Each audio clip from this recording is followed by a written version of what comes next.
Hey guys, welcome to our channel. இன்னைக்கு வீடியோவில் நம்ம டேரோ கார்ட் ரீடிங் தான் பார்க்க போகிறோம். அடுத்து உங்கள் லைஃப்பில் வந்து என்ன நடக்க போகுது, இந்த பிரபஞ்சம் உங்களுக்கு என்ன மெசேஜை கொடுக்க வராங்க, அதை பற்றின ஒரு ரீடிங் தான் இது. இதில் நம்பர் 1, நம்பர் 2, பைல் நம்பர் 1 இருக்குது, பைல் நம்பர் 2 இருக்குது. இதில் ஒரு நம்பரை வந்து நீங்கள் சூஸ் பண்ணிக்கோங்க. உங்களுக்கு எந்த நம்பர் ரொம்ப அட்ராக்ஷனாக இருக்குதோ, உங்களுடைய மனம் வந்து எந்த நம்பரை சூஸ் பண்ண சொல்லுதோ அந்த ஒரு நம்பரை வந்து நீங்கள் சூஸ் பண்ணிக்கோங்க. உங்களால் சூஸ் பண்ண முடியலன்னா கண்ணை மூடிட்டு நீங்கள் நல்லா ப்ரேயர் பண்ணிவிட்டு அதுக்கப்புறமா ஒரு நம்பரை வந்து நீங்கள் சூஸ் பண்ணிக்கோங்க. இது ஒரு ஜென்ரல் ரீடிங் மட்டும்தான். இதில் உங்களுக்கு எது ரெசனேட் ஆகுதோ அதை மட்டும் நீங்கள் எடுத்துக்கோங்க, மற்றதை விட்டுருங்க. உங்களுக்கு பர்சனல் டேரோ கார்டு ரீடிங் தேவைப்பட்டுச்சுன்னா நீங்கள் என்னை இன்ஸ்டா அல்லது மெயிலில் காண்டாக்ட் பண்ணுங்கள். வாங்க வீடியோக்குள்ளாடி போகலாம். பைல் நம்பர் 1 சூஸ் பண்ணவங்களுடைய ரீடிங்கில் இப்போ நம்ம போகலாம்.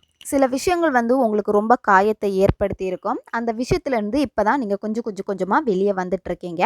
முழுசாக அந்த விஷயத்துல இருந்து சில விஷயங்கள் உங்களை ரொம்ப காயப்படுத்தி இருக்கும். அதுலேருந்து வெளியே வந்துட்டீங்களான்னு கேட்டால் கண்டிப்பாக கிடையாது. அந்த தாக்கம் வந்து உங்களுக்குள்ளாடி இருந்துக்கிட்டே தான் இருக்குது.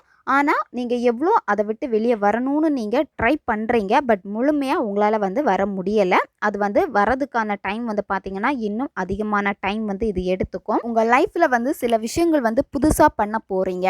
அதாவது புதிய தொழில் தொடங்குறதா இருக்கட்டும், புதுசாக ஒரு வேலைக்கு போகிறதா இருக்கட்டும், இந்த மாதிரி நீங்கள் ஸ்டெப் எடுத்துக்கிட்டு இருக்கீங்க.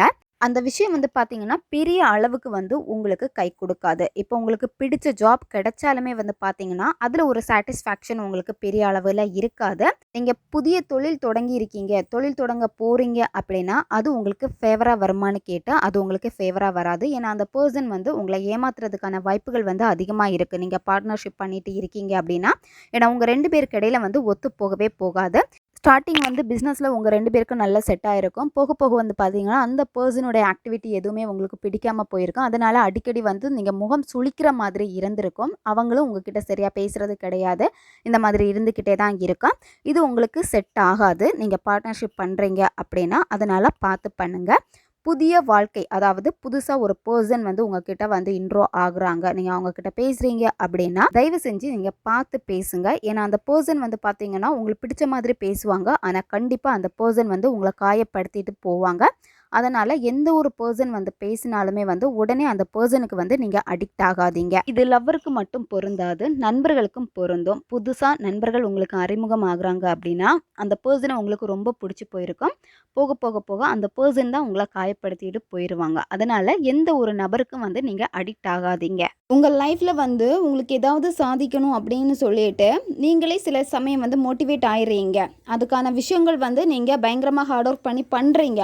நீங்கள் ஹார்ட் ஒர்க் பண்ணுறப்பவே இடையில வந்து பார்த்தீங்கன்னா சில விஷயங்கள் வந்து உங்களை நெகட்டிவ் ஆக்குது. அதாவது யாராச்சும் உங்ககிட்ட வந்து ரொம்ப நல்லா பேசுகிறப்ப உங்களை நெகட்டிவாக குழப்பி விடுறாங்க. நீங்கள் ஏதாவது ஒரு விஷயம் பண்ண போகிறேன்னு அவங்கக்கிட்ட சொல்கிறப்ப அவங்க உங்களுக்கு ஆப்போசிட்டாக நடந்துக்கிறாங்க. அதாவது உங்களை ரொம்ப கஷ்டப்படுத்துகிற மாதிரி நடந்துக்கிறாங்க. இதுவே என்ன ஆகுது அப்படின்னா உங்கள் வளர்ச்சியை வந்து ரொம்ப தடுக்குது. இதுவே வந்து பார்த்தீங்கன்னா உங்களை ரொம்ப வந்து டிஸ்டர்ப் பண்ணுது. இந்த மைண்ட் செட் உங்களுக்கு மாறணும், இதிலேருந்து வெளியே வரணும் அப்படின்னா நீங்கள் நேச்சர் கூட அதிகமாக கனெக்ட் ஆகணும். உங்கள் வீட்டில் வந்து நீங்கள் செடி வளர்க்குறீங்க, இல்லை மரம் நிற்குது அப்படின்னா அந்த மரத்துக்கு பக்கத்தில் போய் நின்றுட்டு அந்த மரத்துக்கிட்ட பேசுங்க. உங்கள் மனசில் என்னென்ன இருக்கோ அதெல்லாமே நீங்கள் பேசுங்க. செடி கொடிகள் இருந்துச்சு அப்படின்னா அது பக்கத்தில் நின்றுட்டு பேசுங்க. இந்த இயற்கையை வந்து ரசிங்க.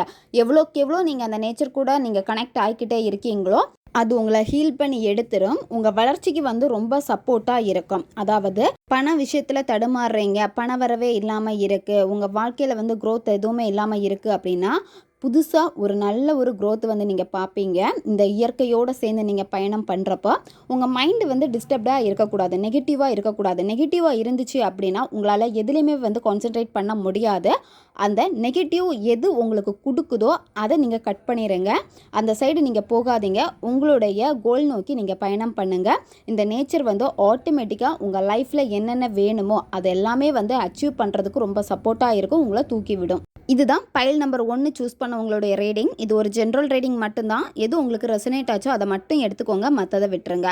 உங்களை பர்சனல் டேரோ கார்டு ரீடிங் தேவைப்பட்டுச்சுன்னா நீங்கள் என்னை இன்ஸ்டா அல்லது மெயிலில் காண்டாக்ட் பண்ணுங்கள்.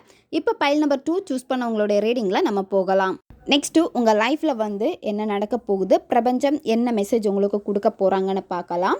நீங்கள் ரொம்ப வந்து ஹார்ட் ஒர்க் பண்ணிகிட்ருக்கீங்க. உங்களுக்கு கடன் பிரச்சனை இருக்கலாம், இல்லை பணம் தேவை இருக்குது, அந்த பணத்துக்காக நீங்கள் ஓடிக்கிட்டே இருக்கீங்க அப்படின்னா இந்த பண வரவு வந்து பார்த்திங்கன்னா உங்களுக்கு ரொம்பவும் நல்லா அமையும். யாருக்குமே கடன் நீங்கள் கொடுக்காதீங்க. உங்ககிட்ட ரொம்ப நல்லா பழகிட்டு இருந்த பர்சன் இப்போ ஏதாவது ஒரு எமர்ஜென்சி அப்படின்னு சொல்லி கேட்குறப்போ நீங்கள் அவங்களுடைய கஷ்டத்துக்காக அந்த காசை வந்து நீங்கள் கொடுத்துருவீங்க. அந்த காசு திரும்ப கிடைக்கிறதுக்கு வந்து பார்த்திங்கன்னா ரொம்ப டைம் இழுக்கும். அவங்க உடனே கொடுக்க மாட்டாங்க. அதனால் இந்த பர்சனுக்கு நம்ம காசு கொடுக்கலாமா வேணாமா அப்படின்னு சொல்லிட்டு நீங்கள் பார்த்து எடுத்து கொடுங்க. அந்த அமௌண்ட் உங்களுக்கு ரிட்டன் கிடைக்கும். ரொம்ப வந்து டிலே பண்ணி கொடுத்துருவாங்க. அந்த பர்சனுடைய கஷ்டத்தை நினச்சி நீங்கள் அந்த அமௌண்ட் வந்து கொடுத்துருவீங்க. திரும்ப திரும்ப அந்த பர்சன் வந்து இதே வாடிக்கையை வச்சு உங்ககிட்ட அமௌண்ட் கேட்க ஆரம்பிச்சிருவாங்க. ஏதாவது ரீசன் சொல்லி அந்த அமௌண்ட் வந்து கேட்பாங்க. பல்காக வந்து வாங்க மாட்டாங்க. கொஞ்சம் கொஞ்சமாக தான் வாங்குவாங்க. அப்போ நீங்கள் அவங்களுக்கு சரி ஓகே கொடுப்பாங்க பாவம் அப்படின்னு சொல்லிட்டு நீங்கள் கொடுப்பீங்க. ஏன்னா அந்த பர்சன் கேட்டால் மறக்கக்கூடிய நிலைமையில் நீங்கள் இருக்க மாட்டீங்க. அந்த பர்சன் உங்களுக்கு ரொம்ப பிடிச்ச ஒரு பர்சனாக கூட இருப்பாங்க. நீங்கள் ரொம்ப ஹார்ட் ஒர்க் பண்ணியிருக்கீங்க. அந்த அமௌண்ட் உங்களுக்கு கிடைக்காம இருந்துச்சு அப்படின்னா அந்த அமௌண்ட் எல்லாமே உங்களுக்கு கிடைக்க ஆரம்பிக்கும். அதாவது பெண்டிங்கில் அமௌண்ட் இருக்குது, நீங்கள் ஒர்க் பண்ணுற இடத்துல கொடுக்காம இருக்காங்க அப்படின்னா அந்த அமௌண்ட் எல்லாமே உங்களுக்கு கிடைக்கும்.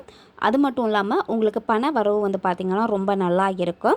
உங்களுடைய ஃபோக்கஸ் எல்லாமே வந்து பார்த்திங்கன்னா நல்லா வந்து ஹார்ட் ஒர்க் பண்ணுவீங்க. அந்த ஹார்ட் ஒர்க்கான பலன் வந்து உங்களுக்கு கிடைச்சிக்கிட்டே இருக்கும். நீங்கள் நல்லா சேமிக்கக்கூடிய ஒரு பர்சனாக இருப்பீங்க. அமௌண்ட் எல்லாமே உங்களுடைய சேவிங்ஸ் வந்து பார்த்திங்கன்னா முன்னாடி நீங்கள் சேவிங் வச்சுருக்கிறதுக்கும் இப்போ நீங்கள் வந்து சேவ் பண்ணுறது வந்து பார்த்திங்கன்னா கொஞ்சம் கம்மியாக தான் இருக்கும்.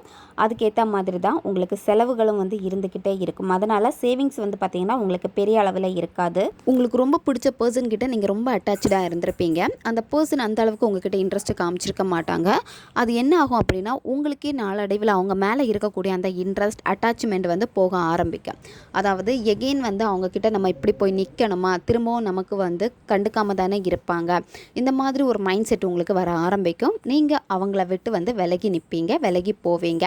அதாவது உங்களுடைய மனசில் வந்து பார்த்திங்கன்னா அந்த பர்சன் தான் இருப்பாங்க. இருந்தாலுமே வந்து பார்த்திங்கன்னா சில நேரம் நீங்கள் ரொம்ப வருத்தப்பட்டு காயப்படுறப்ப என்ன ஆகும் அப்படின்னா அந்த பர்சனை விட்டு நீங்கள் விலகி போவீங்க. ஆனால் முழுமையாக உங்களால் போக முடியாது. உங்களுடைய ஃபீலிங்ஸ் வந்து அந்த நபர் வந்து பெருசாக வந்து கேர் பண்ண மாட்டாங்க, கண்டுக்காம தான் இருப்பாங்க. அந்த நபரை விட்டு நீங்கள் தான் கொஞ்சம் விலகி நிற்கிற மாதிரி இருக்கும். ஏன்னா வந்து பார்த்திங்கன்னா நீங்கள் அவங்களுக்காக வந்து கேர் எடுத்து அந்த ஃபீல் எல்லாமே கொடுத்தும் அந்த பர்சன் வந்து பார்த்திங்கன்னா உங்ககிட்ட சேம் எப்படி இருந்தாங்களோ அதே மாதிரி தான் உங்ககிட்ட நடந்துக்கிட்டே இருக்கிறப்போ அது உங்களுக்கு ஒரு கஷ்டத்தை ஏற்படுத்துகிறப்போ ஒரு சின்ன கேப்பு, சின்ன பிரேக் எடுத்துக்கணும்னு நீங்கள் நினைப்பீங்க. உங்களுக்கு பார்த்திங்கன்னா இந்த டைமில் வந்து உங்களுடைய ரிலேஷன்ஷிப்பில் இருந்தாலும் சரி, இப்போ வந்து நீங்கள் ஒரு பிஸ்னஸ் பண்ணுறீங்க இல்லை நீங்கள் ஒர்க் பண்ணிகிட்ருக்கீங்க அப்படின்னா பெருசாக அதில் வந்து உங்களுக்கு சாட்டிஸ்ஃபேக்ஷன் வந்து இருக்காது. இது பைல் நம்பர் 2 சூஸ் பண்ணவங்களுடைய ரீடிங் இது. இதில் உங்களுக்கு எது ரெசனேட் ஆகுதோ அதை மட்டும் எடுத்துக்கோங்க, மற்றதை விட்டுருங்க. உங்களுக்கு பர்சனல் டேரோ கார்டு ரீடிங் தேவைப்பட்டுச்சுன்னா நீங்கள் என்ன இன்ஸ்டா அல்லது மெயிலில் காண்டாக்ட் பண்ணுங்கள். வீடியோவை தேவைப்படுற உங்கள் ஃப்ரெண்ட்ஸுக்கும் மறக்காமல் ஷேர் பண்ணுங்கள். அவங்களுக்கும் இது உபயோகமாக இருக்கும். இன்னும் நிறைய வீடியோஸ் நம்ம சேனலில் அப்லோட் ஆகிட்டே இருக்கும். அடுத்த வீடியோவில் சந்திக்கலாம். நன்றி.